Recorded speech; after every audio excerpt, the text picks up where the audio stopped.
In the series of the wonderful country that is called India, today we are going to understand a wonderful chapters which is going to add up to the glorious heritage of India, ancient medical practices. Ancient medical practices in India from Stone Age till today can be classified under various categories.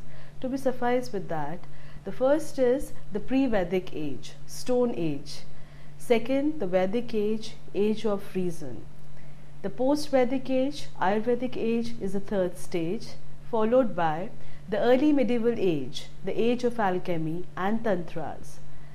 Last but not the least, that is the late medieval age, age of compilation and stagnation. The pre-Vedic age, it starts from 10,000 BC, continued till 1500 BC. In the earlier days, people acted as their own physician.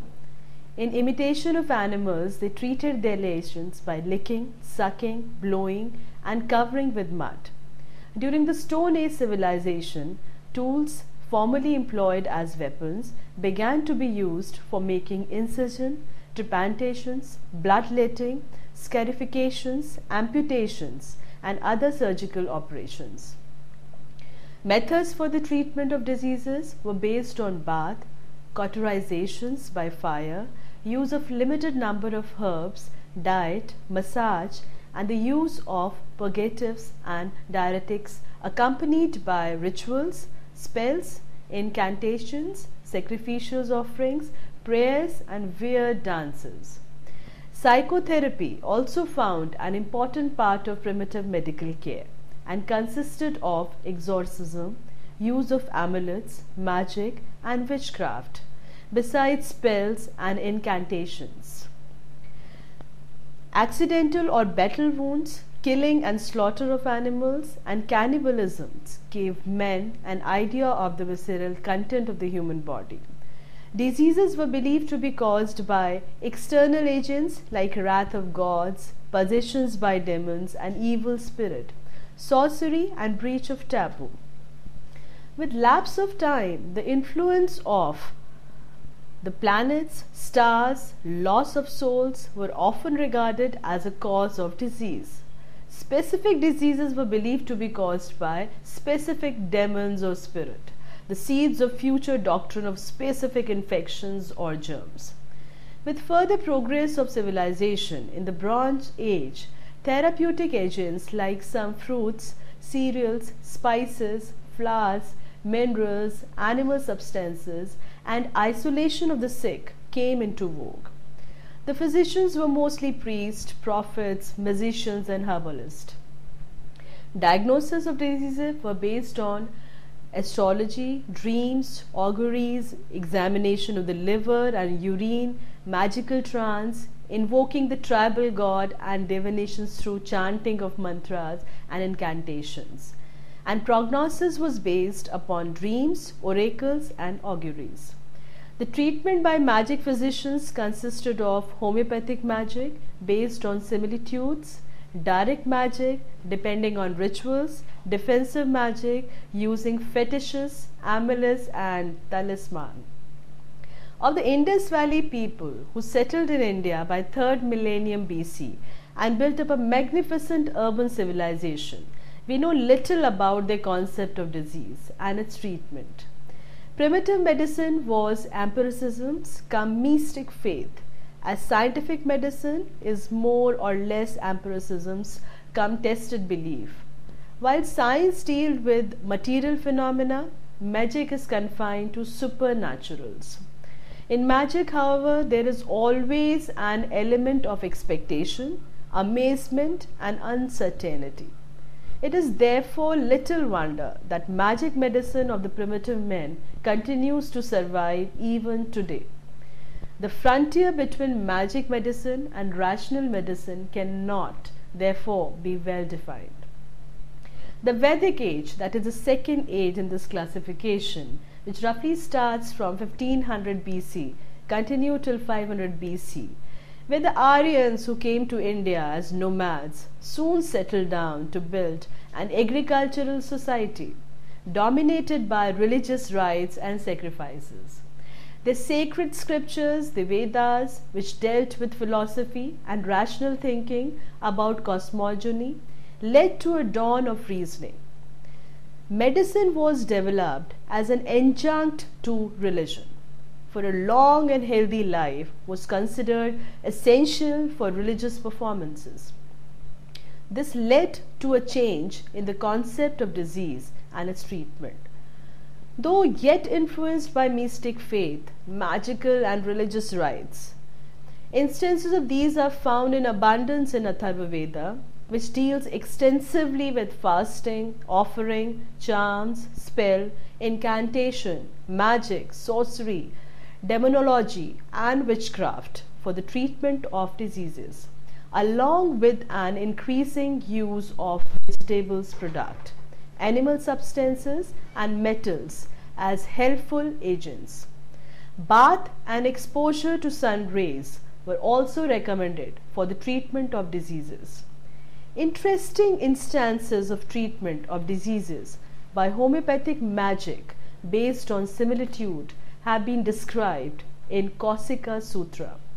That is, the treatment of patients suffering from jaundice by keeping a yellow bird tied near the bed of the patient, treatment of dropsy by spraying cold water on the body of the patient, and treatment of a patient suffering from colic pain with the use of an amulet containing the splinter of a spear. The Atharva Veda classifies drugs into two classes. Uyusyani, drugs which prolong life. Second is Bhaisajyani, those which cure diseases. The Atharva Veda enumerates several causes of diseases, both external and internal.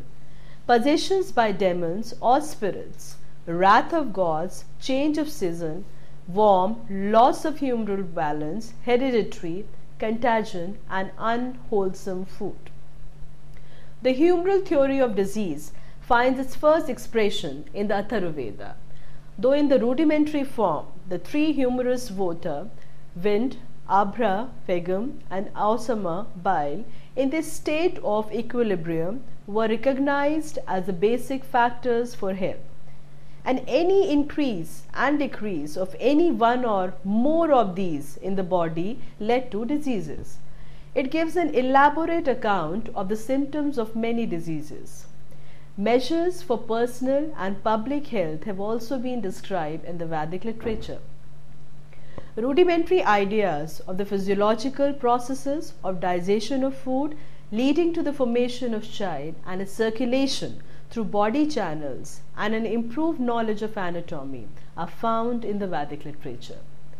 There is a record of 360 bones, 360 bone marrows, 1440 cells, 2880 tendons, the same number of ligaments, 700 vital parts, 100 arteries, 1000 veins, 72,000 nadis, channels emanating from the heart, 9 orifices, 8 basic elements, Ashtachakra, indicating Ashtadhatu according to the Sayana's commentary in the human body. Most of these numbers have been shown to be comparable to the division of year into days and the parts thereof. In other words, the human body was compared to a solar year. A similar idea is also found in the ancient Chinese medicine. Man, the microorganism with a limited span of body and life, was considered as a replica of universe, the macrocosm with its infinity of time and space. Surgery too made some progress in the Vedic age. In place of stone weapons, tools for surgical operations in the prehistoric age, bamboo splinters with sharp edges were used. The third stage was post-Vedic or Ayurvedic age, which starts from 500 BC and continued till 600 AD. In the post-Vedic age, which may be identified with the Buddhist period of Indian history, Indian medicine reached to its highest peak of glory on a rational or more or less scientific basis. This is also known as the age of Ayurveda, knowledge of life. During this period, the religion of Buddha, or the enlightened one, was dominating the Indian society. Its liberal and rational ideas, which recognized no caste and creed and welcomed all into its fold, and its freedom from mysticism, restrictions, and rigidity of rites and ceremonies, prepared a congenial atmosphere for the growth of a rational medical system. In the post-Vedic period, medicine emerged out of empiric magical practices of the Vedic age and developed into an empirico-rational system of medical practices under the influence of highly philosophical ideas of the Samakhyas, Vedanta, and other schools of thought. As medicine was considered an adjunct to Vedic religion, it was given the name Ayurveda, which was viewed as an auxiliary Veda. Like the Vedas, medical profession was confined to the saints, sages, and priests, and most of the Ayurvedic treatises are found to deal extensively with philosophy, sociology, polity, invocation of deities, chanting of hymns, fasting, offerings, and penances, side by side with the concept and treatment of diseases. The two very well-known Ayurvedic treatises, the Charak Samhita and the Sushruta Samhita, were composed during this period. These incorporated the highest wisdom of Indian medical practices and formed the basis of all subsequent compilation on the subject. Ayurveda discusses 8 branches of medicine: Kaya Chikitsa, Salaya, the study of the diseases of the eye, ear, nose, mouth, throat, etc. Shalya Pahartaka, surgery. Visagara Vairodhika, pranama, that is a toxicology. Bhuta Vidya, that is the psychiatry and the psychotherapy. Kaumar Abhratya, that is the pediatrics. Rasayana, treatment for rejuvenation. Vajlakarna, treatment for increasing virility. The 3 physiological factors known as 3 dhatu, 3 fundamental elements, constitute the basis of Ayurveda. These are known as Vayu, the wind, representing nervous function; Pitta, bile, representing the function of the secretory system or metabolic function; Kapha, representing the function of lymphatic tissues. These 3 physiological factors are responsible for the condition of the body in health and disease. The balanced state equilibrium in the body maintains body health, and with their unbalanced state loss of equilibrium when one or more of them increases or decreases in the body, disease results. This concept is known as humoral theory or theory of humoral pathology. This has been elaborately discussed and developed in the Charaka and the Sushruta Samhitas. Modern classification of diseases into 3 main groups like neurosis, nervous diseases; biosis, organic diseases; and sclerosis, degenerative diseases, bears resemblance to the 3 types of diseases produced by the corruption of the 3 humors postulated in the Ayurveda.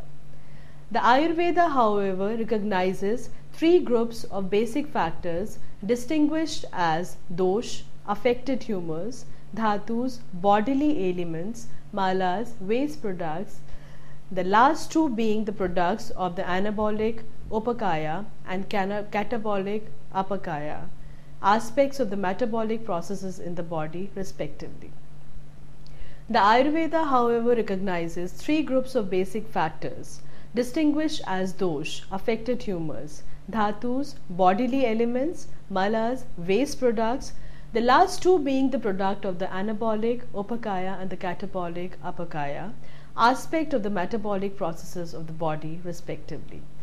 The dhatus or bodily elements are counted as 8 in numbers: rasa, rakta, ramasa, meda, asthi, majja, shukra, kaja. These form the corpus of the body, being successive products of digestions of food. The malas, the waste products, are represented by sweat, urine, and feces. The direct or immediate causes of the diseases, according to the Charaka and Susruta, is an internal one. Due to disturbance in the equilibrium of three humors, though there might be several remote causes of external and internal characters, like contact or entry of materials from outside, infections and toxic substances external, non-observance of call of natures, errors of living are internal, natural decay from old age internal, seasonal and environmental changes external, etc. Susruta has made an elaborate discussion on the origin and classification of diseases.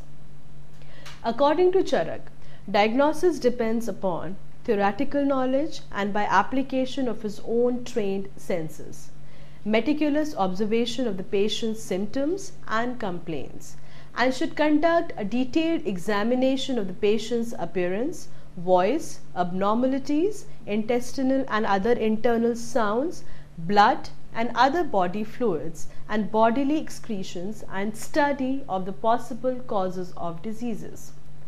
Inferences based on previous experience can also be noted down.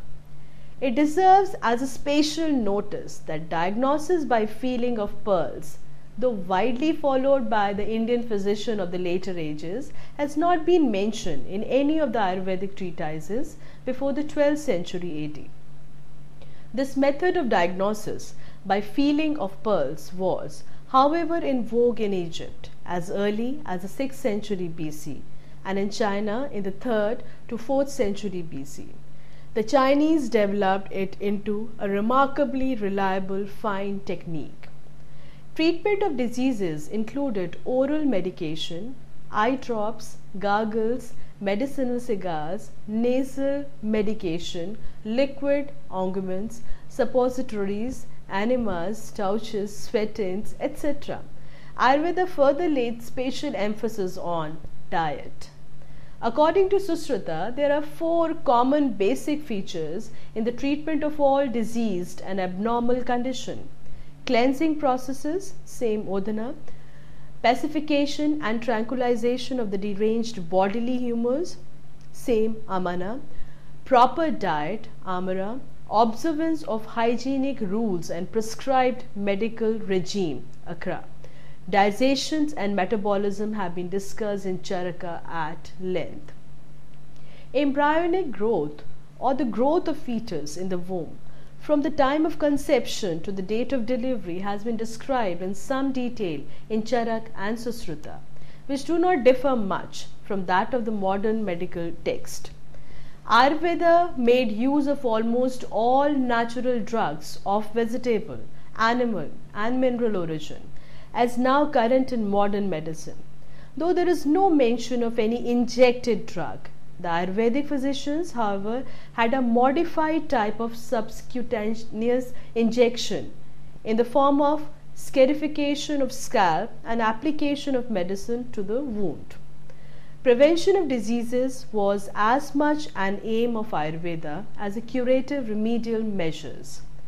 Susruta had devoted a considerable space for keeping the body resistant to diseases, which deals with detailed hygienic measures. Measures for public health with directions against pollution of water have been described in Dharmashastras of Manu and others. Influence of climate, seasonal changes and daily variation of temperature on health have also been discussed. Surgery also made a remarkable progress with achievements of highest order during this post-Vedic period. Of the 2 magnum opus among the Ayurvedic treatises, the Charak Samhita and the Susruta Samhita, the latter is a complete treatise on surgery and midwifery, in which the scattered facts of surgery occurring in the Vedic literature have been incorporated. It describes 8 kinds of surgical techniques: Chedana, Bhedana, Lekhana, Vedana, Asana, Aharana and Visravana, and last one is Slavana.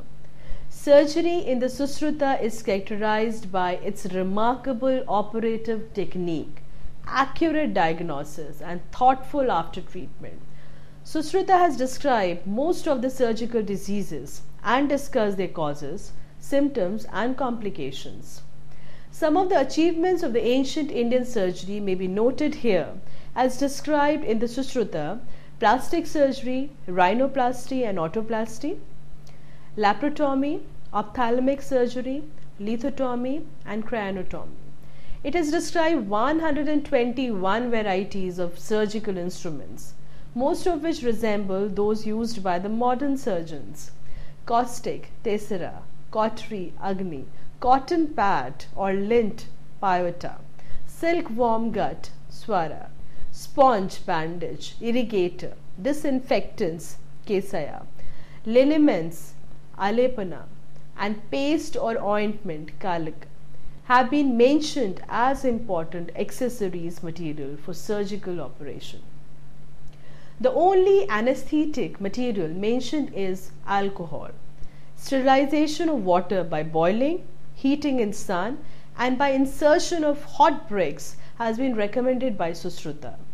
Sushruta has strongly recommended dissection of dead bodies for the study of anatomy as an essential part of training for the students of surgery. According to Ayurveda, all treatments have 4 objectives: Purusha, the human patient with mind and body; Dravya, the drugs, appliances, instruments, etc.; Kriya, medical and surgical method; and Kala, seasonal and climatic factors, the time and frequency of medication and surgical treatment. Ayurveda therefore does not conceive disease as the affection of an isolated part of the body, but as one which influences the patient as a whole, his mind and body together. Treatment is therefore recommended in the light of this conception. It thus approaches the modern concept of disease, which forms the basis of what is known as medical anthropology. Ayurveda also enjoined elaborate moral and ethical code for the physician, like that of the Hippocratic Oath. According to Charak, friendship towards all, compassion for the ailing, devotion to the professional duties, and a philosophical attitude to cases with fatal endings are the 4 cornerstones of medical practice. The Ayurveda was taught at the monastic universities of Takshila, Banaras, and Nalanda. Establishment of hospitals for men and animals, plantation of herbs for their pharmaceutical use are recorded in the Ashokan edicts too. 4th category of the treatment which was available in the ancient India, the early medieval age, which is called the age of alchemy and tantras, which starts from AD 600, continued till 1380. While medicine in the post-Vedic period was being developed on an increasingly rational basis, with a gradual elimination of magic and mystic faith, its progressive march came to a halt with the decline of Buddhism and the revival of Brahmanical religion, with growing rigidity of caste system and numerous social bans and bars, as dictated in the Dharmashastras of Manu and others. This led to the revival of priestly and religious therapy, somewhat similar to that of the Vedic age, side by side with the Ayurvedic system. A new religious cult known as Tantric cult, of which alchemy formed an integral part, made its appearance and dominated the Indian society for centuries afterwards, with its promise of easy salvation in the present life for the common people. Transmutations of the base metals, particularly of mercury into gold, and a search for an elixir of the life are the primary objects of alchemy, which also indulge in magic, miracle, and mystic rites. According to Tantras, the body can be made non-decaying and immortal by the use of mercury and its preparation, by the yogic breathing and exercises, and by the use of gold prepared by the transmutation of base metals. Though the objectives of the alchemist were found to be impossible to realize, they however made some notable contribution by the preparation of many mercurial compounds which were used by Ayurvedic physicians for treatment of various diseases. Particular mention may be made of crystalline red sulfide of mercury named Makar Adhwaja or Swarna Sindura, which is extolled in many alchemical tantras and medical treatises for all the diseases of the human flesh. Black sulfide of mercury, that is Kajali, mercurious chlorides, Rasakarapura, and oxides of various metals used as remedy for many diseases. These are the gifts of alchemy to medicine in this period. The great Indian alchemist Nagarjuna was the most important contributor in this respect and rendered no small service to the cause of Indian medicine by composing Uttarakhanda portion of Susruta Samhita. Among some important Ayurvedic treatises of this period, mention may especially be made of Ashtai Gahardya of Vagbhatta, 8th century AD, Nidana of Madhavakara, 8th century AD, Siddha Yoga of Randa, 10th century AD, and Chakradatta of Chakrapani, 11th century AD. But these treatises make no further contribution to the progress of medicine beyond what is recorded in Charaka and Susruta. Antiseptic measures by fumigations with burning resins and gums, control of bleeding after operation by the use of astringents, cauteries, cold and tying of the bleeding vessels as described in Ashtanga of Vagbhatta. While discussing the properties of substances, dravya, for the selection as drugs, Ayurvedic physicians, Susruta, Vagbhatta and others, laid a sound basis of materials, medica, therapeutic and pharmacology of Indian medicine. Feeling of patient's pulse as a method of diagnosis of disease was possibly first introduced during this period by Gikit Satuoka, 12th century AD.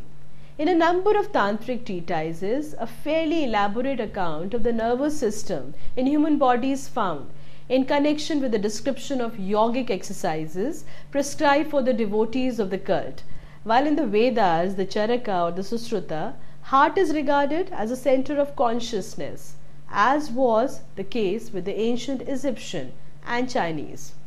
In Tantras, on the other hand, the seat of consciousness was transferred to the brain or the cerebrospinal system. Aristotle's view of heart as a center of consciousness was similarly replaced by Galen, who attributed this function to the brain. According to the Tantras, all nadis, nerves, start from the Mooladhara chakra at the end of the vertebral column, Brahmadana, lying between penis and anus, and ascend along the column through a number 9 of intermediate plexus to the highest cerebral nerve plexus, Sahasrara chakra in the brain. From these plexus, final nerve cord, nadi, radiate in all different parts of the body. It is stated that the nadis are roughly around 72,000 in number, same as recorded in the Vedas, Charaka and the Susruta Samhita. The nerve cord of the sympathetic spiral system have been stated to be 700 in number, of which 14 are most important, namely Sushumna in the central channel of the spinal cord, along with Vajra, Citrini, Ida and left sympathetic chain from left nostril to left kidney, Pingala, the corresponding chain on the right, and 11 others.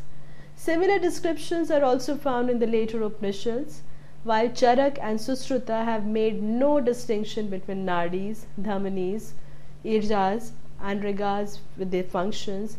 In the Tantras, we first meet with a separate system of channels in the body, described as nadis, which carry the sense impressions to the brain. The nadis of Tantra can thus be identified without any hesitation with nerves. This is the distinctive contribution made by the Tantras to the Ayurveda. At the same time, Tantras might be held responsible for the revival of the idea of magic, miracles, rites and mysticism, which led to the stagnation and decline of Ayurveda.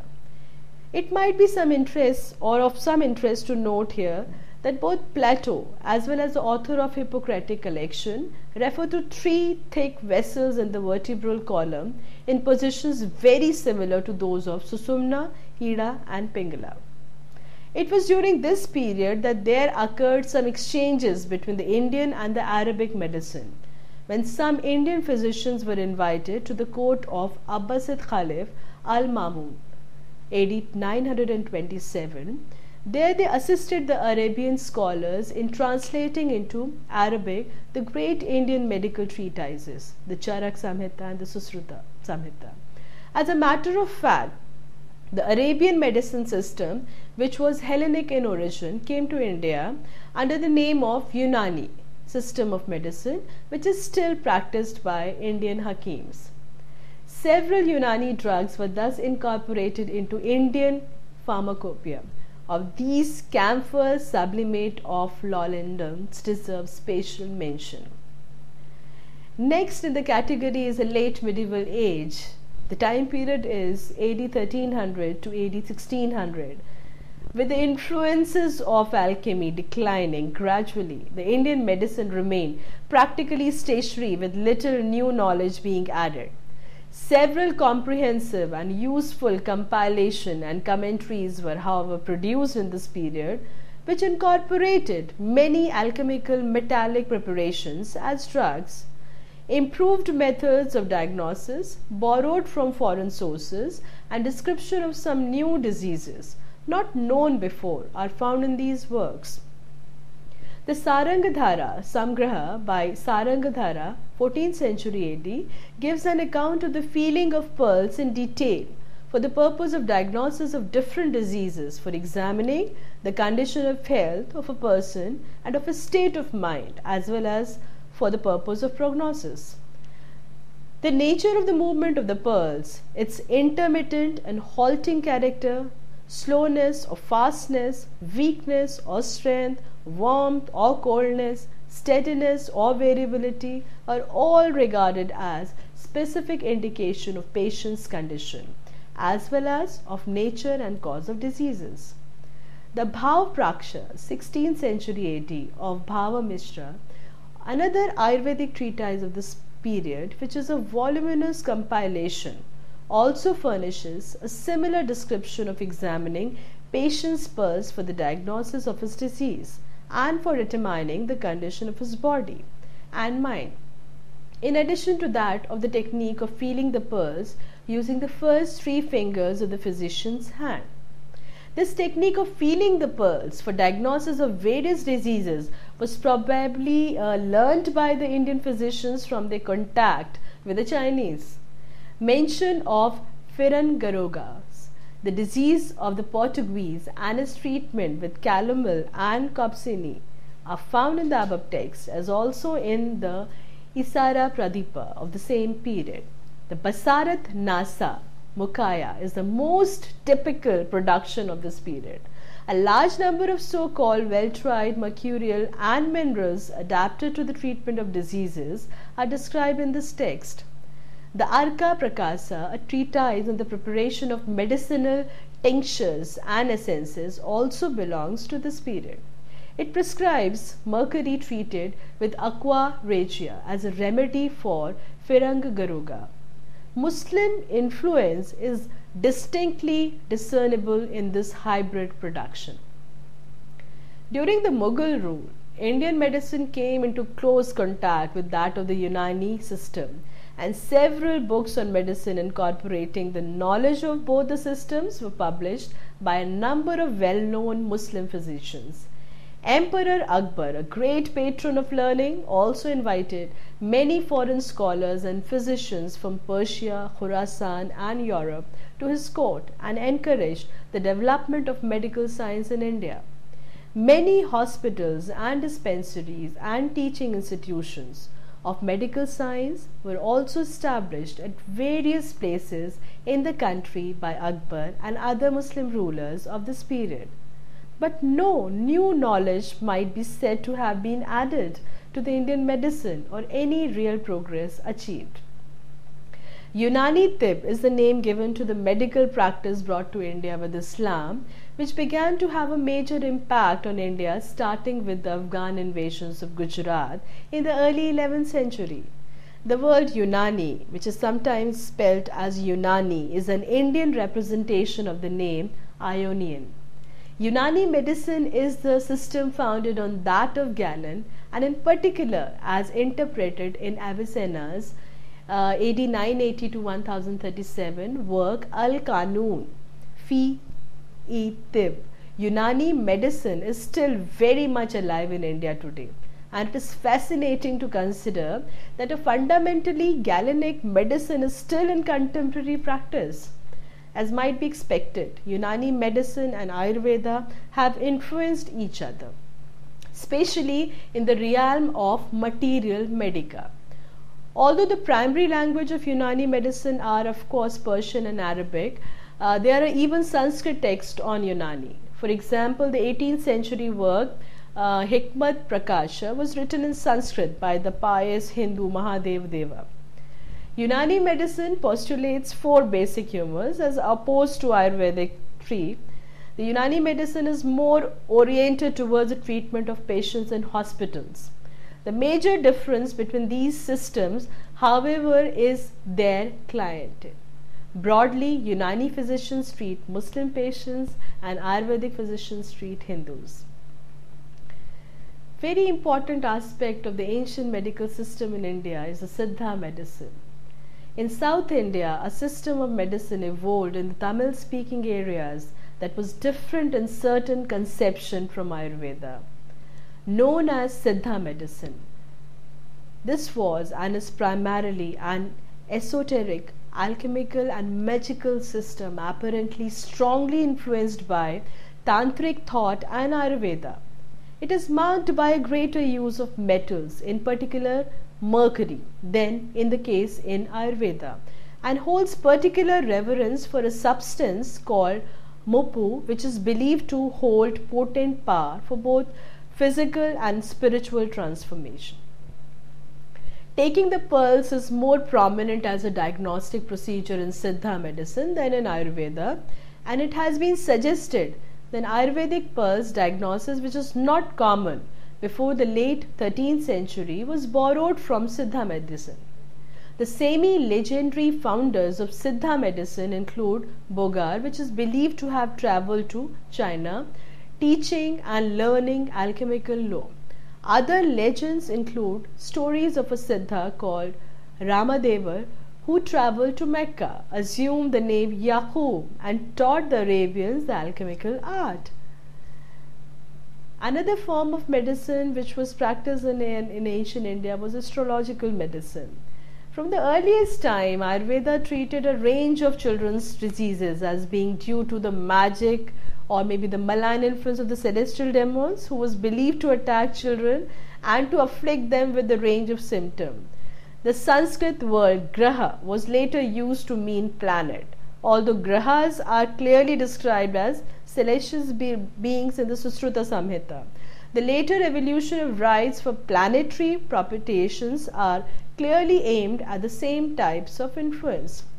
The literature of Indian astrology and religious law include texts for specifying the planets as well as prognostications regarding such matters as pregnancy, the sex of unborn children, the interpretation of dreams, sickness and death.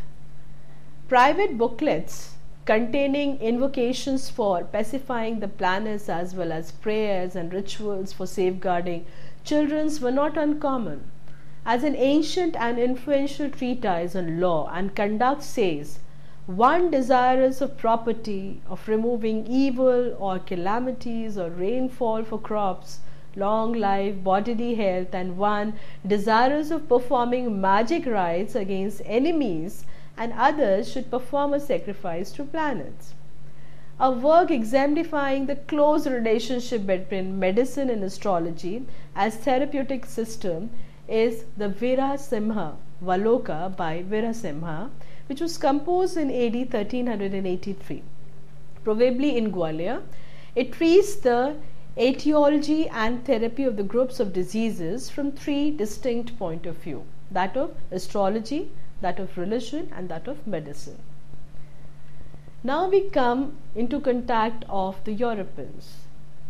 The Portuguese and the Dutch were the first who came to India. In the first half of the 16th century, the Portuguese arrived in Goa. the first medical book printed in India, and only the third book printed in India was the Colloquies on the Medical Samples and Drugs of India by Garcia de Orta, printed in Goa in 1563. De Orta gathered a mass of materials from the local physicians and learned as much as he could of their methods, even competing with them for rich clients. There was a free and fertile exchange of medical ideas between the Portuguese and the Indians for much of the rest of the 16th century.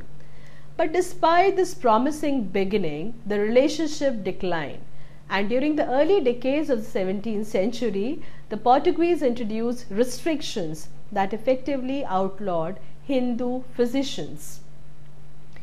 The Dutch East India officials showed great interest in the local flora and fauna of the Malabar coast from the end of the 17th century onwards. Hendrik Walreed, who was appointed governor of the Dutch possessions in 1667, prepared a magnificent series of 12 folio volumes published between 1686 and 1703 in Amsterdam, which contained nearly 800 plates of Indian plants, a work much admired by Sir William Jones. The British arrived in India at the beginning of the 17th century in the form of the East India Company. The influence of John's company grew steadily over the succeeding years until a flurry of battles and political accusations at the start of the 19th century projected the company into the position of de facto government in large parts of India. In 1858, the company was dissolved and India was placed directly under the British Crown. The history of British medicine during this period belongs to the larger context of colonial and imperial medicine and the birth of tropical medicine. But some remarks should be made here about the interaction between the British and the indigenous physicians. During the 17th century, there were relatively small numbers of English traders in India, and like the Portuguese and the Dutch before them, they faced a completely new set of health problems in India. They were keen to learn from the local Vaidya and Hakim, and local remedies and regimens were often adopted. Missionaries were particularly active in both teaching and learning from indigenous practitioners, a task made easier by their mastery over or of the local languages. For their part, the Indians were particularly interested in British surgeons, since in spite of the early evidence of the Sushruta Samhita, surgery had passed almost completely out of practice among the Vaidyas. The French traveller Trevanier reported in 1684 that once when the king of Golconda had a headache, and his native physicians prescribed that blood should be let in 4 places under his tongue, nobody could be found to do that, for the natives of the country understand nothing of surgery. 200 years later, Sir William Sleeman observed, "The educated class, as indeed all classes, say that they do not want our physician, but stand much in need of our surgeons. Here they feel that they are helpless, and we are strong, and they seek our aid whenever they see any chance of obtaining it." A persistent factor encouraging the British physicians to adopt Indian method was the sheer difficulty and expense of shipping medical supplies for Europe. When the British Pharmaceutical Company was formally opened there in 1858, the idea of a formal and legally enforceable standard for drugs took hold and caused many British physicians in India to grow increasingly critical of the crudeness of indigenous drugs. Yet in the 1860, economic pressures forced the medical department of the Bengal Presidency to declare that indigenous drugs should be used wherever possible.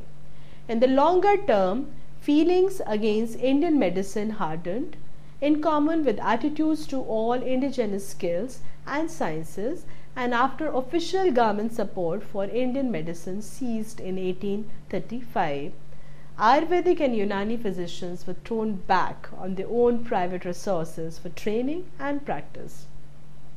After a period of stagnation, Indian medicine, from which it never recovered until after the advent of the British, India came into contact with the modern scientific civilization of the West. She then adopted the study and practice of modern scientific medicines in preference to the indigenous Ayurvedic system.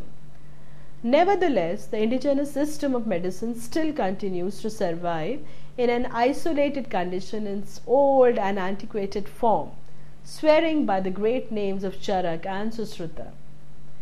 Science can never progress by isolation and conservative clingings to the past.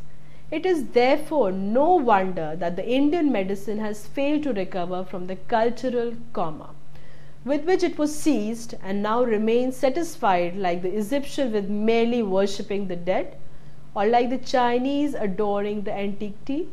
But the history of the Greek medicine has been quite different. There was also a cultural collapse for Greek science, including medicine, after the Greco-Roman period in Europe. The Greek medical knowledge was, however, recovered through the Arabic translation in the early Renaissance period and developed on a scientific line by the work of Vesalius, Harvey, Descartes, Van Helmont, and others. For the unsettled social and political conditions prevailing in the country towards the later part of the Mughal rule created an atmosphere not congenial to the growth of science. Though the knowledge and treatises of the medicine of ancient India were available in later years in the form of commentaries and compilation, there were, however, none to utilize them for further development and evolution of Indian medicine on a purely rational and scientific basis, divested from metaphysical disquisitions and religious mysticism. In India, Ayurveda had been the main system of professional health care for the bulk of the population for at least 2 millennia. This even continued under the British Raj, which initially encouraged the study of Ayurveda alongside British medicine when medical colleges were founded in Bengal and elsewhere. But with the change of the British educational policy after Lord Bentinck's educational reforms of 1835 and separation of the Ayurvedic teaching in state-funded medical colleges, government support for Ayurvedic training ceased. However, Ayurvedic practitioners continued to practice, although their training was reduced to the traditional family apprenticeship system and privately sponsored colleges. With the rise of Indian independence movement, all indigenous traditions received strong support from nationalists. Since Indian independence in 1947, the Indian government has oscillated between a commitment to modern cosmopolitan medicine and the necessity of grappling with the unavoidable fact that Ayurvedic medicine is widely accepted in India, especially in rural areas. Furthermore, Ayurveda remains strongly identified with Indian nationalistic sentiment. The Indian government has sponsored a number of commissions and studies regarding national health care provision with widely varying outcomes. The current situation is complicated, but the basic fact is that after much debate over several decades, the Indian government recognizes a place for Ayurvedic medicine in its overall health policy. It has become clear, for example, that modern cosmopolitan medicine has not been very successful in penetrating the countryside, and that by contrast, Ayurvedic practitioners are more likely to work in villages. This view was encouraged by Ramalinga Swami report of 1980, which promoted several ideas along the lines of the Chinese barefoot doctors scheme and was accepted as government policy. In 1970, the Indian Parliament passed the Indian Medicine Central Council Act, setting up a Central Council for Ayurveda, thus recognizing and controlling Ayurveda and providing for accredited colleges and standardized qualification. Today, government accredited colleges and universities provide professional training and qualifications in Ayurveda. This training includes some basic education in Western cosmopolitan methods, family plannings, and public health. Graduates of such institutions are recognized by the government insofar as they may be employed as the third medical officer at primary health centers and as community health volunteers. Many run successful clinics in urban as well as rural settings. In 1983, there were approximate 100 officially accredited Ayurvedic training colleges in India, many attached to universities. The standard recognized Ayurvedic qualification and the time taken to acquire them is like this. BAMS, Bachelor of Ayurvedic Medicine and Surgery, is 1.5 years degree course including 6 months internship, also known as Ayurved Acharya. MD Ayurvedic, Doctor of Medicine Ayurveda, a 3-year postgraduate degree course open to BAMS or equivalent degree holders only. PhD, Doctor of Philosophy, it is a research degree course of 2 further years. However, private Ayurvedic practitioners also prescribe modern cosmopolitan medicines and treatment, often at the insistence of their patients, and this tends to happen with varying degrees of impunity. For example, many people regard the injections to be a powerful, almost magical cure for most ailments, regardless of the substance injected. Separate vernacular tracts exist which extols the virtues of injection therapies, and physician is often under pressure from his patients to provide injection, even if only of water. The professors are the drug detail men from the pharmaceutical companies. The junior faculties are the pharmacist, chemist in the cities. Each pharmacist chemist has a continuing class of practitioners scattered throughout the neighboring villages. The practitioners will drop into the pharmacist or the chemist shop and say, I'm seeing a lot of conjunctivitis these days. What do you have to do? That's good. And now whatever the best medicine you have, just provide me that, just give me the immediate relief. Government control of indigenous medicines, where it exists at all, continues to be highly pragmatic and based on local politic decision. The idea that Ayurvedic physicians deal purely in innocuous herbs, roots and therapeutic massage is a grossly simplified representation of what really happens in indigenous medical circles today. Attempts are on foot in some quarters today to resuscitate the ancient Indian medicine with its pristine concepts and ideas. In spite of the present state of unprecedented progress of the modern scientific medicine with its astounding achievements in surgery and its discovery of wonder drugs, there is still hope for such projects. Scientific progress can thrive only on reason, and this is the lesson which the past history of Indian medicine holds before us, and it will be our interest not to ignore it. The best service that can be rendered to Indian medicine now is to explore the concepts and ideas of ancient scholars and the vast stock of herbal drugs used by them, in order to discover any germs or the treasures buried therein and unrevealed to them because of their limited knowledge and technique.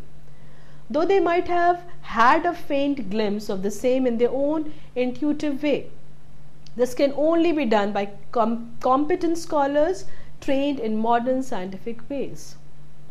Today in India, the patient or indeed the healthy person may take any of whatever is available path towards greater health.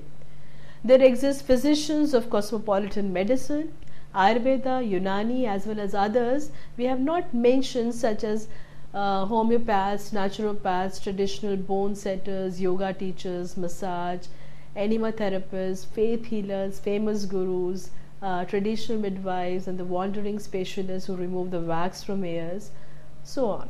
The variety is overwhelming, both as a subject of study and as a subjective experience. Sushruta, known as a father of surgery, practiced plastic surgery in India 2600 years back, and he practiced skill as early as 600 BCE. He used cheek skin to perform plastic surgery to restore or reshape the nose, ears and lips with incredible results. Modern plastic surgery acknowledges his contribution by calling this method of rhinoplasty as the Indian method. There's a list of surgical instruments which is mentioned by Sushruta, which are roughly around 125. The Hindus were so advanced in surgery that the instruments could cut a hair longitudinally. Sushruta worked with 125 kinds of surgical instruments, which included scalpels, lancets, needles, catheters, rectal speculums, mostly conceived from jaws of animals and burrs to obtain the necessary cribs. He also defined various methods of stitching, the use of horsehair, fine thread, fibers of bark, goat's guts, and the ants' heads. Sushruta described the details of more than 300 operations and 42 surgical processes in his compendium Sushruta Samhita. He minutely classifies surgery into 8 types. Aharyam, extracting solid bodies. Bhedyam, excisions. Chedyam, incisions. Ashyam, probings. Lakyam, scarifications. Vedhyam, puncturing. Visravyam, evacuating fluids. Sivyam, suturing. The ancient Indians were also the first to perform amputations, cesarean surgery, and cranial surgery. For rhinoplasty, Sushruta first measured the damaged nose, skillfully sliced off skin from the cheek, and sutured the nose. He then placed medicated cotton pads to heal the operation.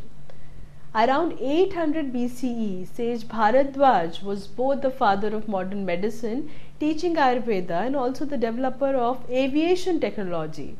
He wrote the Yantra Sarvasva, which covers astonishing discoveries in aviation and space sciences and flying machine, well before Leonardo da Vinci's time. Some of his flying machines were reported to fly around the Earth, from the Earth to the other planets and between universes. His designs and descriptions have left a huge impression on modern-day aviation engineers. He also discussed how to make these flying machines invisible by using sun and wind force. There are much more fascinating insights discovered by Sage Bharadwaj. Medicine, surgery, pediatrics, gynecology, anatomy, physiology, pharmacology, embryology, blood circulation around this era, and through 400 BCE, many great developments occurred. In the field of medicine, Ayurveda, sage Devodasa Dhanvantari developed the school of surgery. Rishi Kashyap developed the specialized field of pediatrics and gynecology. Lord Atre, the author of Charak Samhita, which was written in between 8th through 6th century circa BCE, perhaps the most referred to Rishi physician today, the Charak Samhita was the first compilation of all aspects of Ayurvedic medicine, including diagnosis, cures, anatomy, embryology, pharmacology, and the blood circulation. He wrote about causes and cures for diabetes, TB, and heart diseases. At that time, European medicines had no idea of these ideas.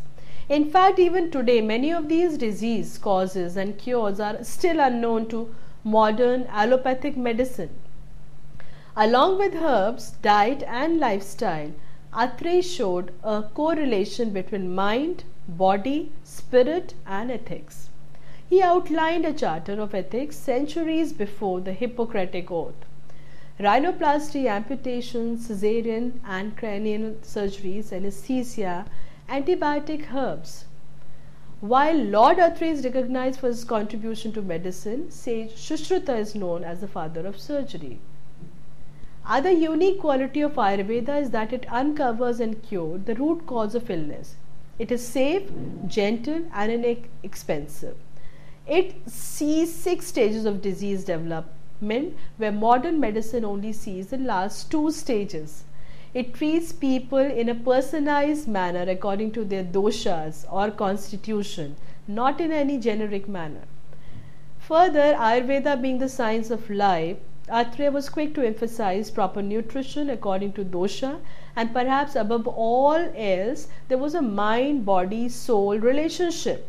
That is the root cause of all diseases, and the best medicine for all conditions is spiritual and ethical life.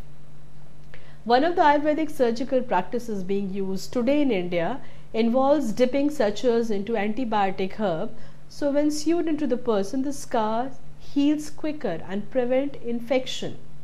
The modern surgical world owes a great debt to this surgical sage. Medical science was one area where surprising advances has been made in ancient times in India. Specifically, these advances were in the areas of plastic surgery, extractions of the cataract, dental surgery, etc. These are not just tall claims. There is a documentary evidence to prove the existence of these practices. So why not preserve such a rich cultural past? Thank you.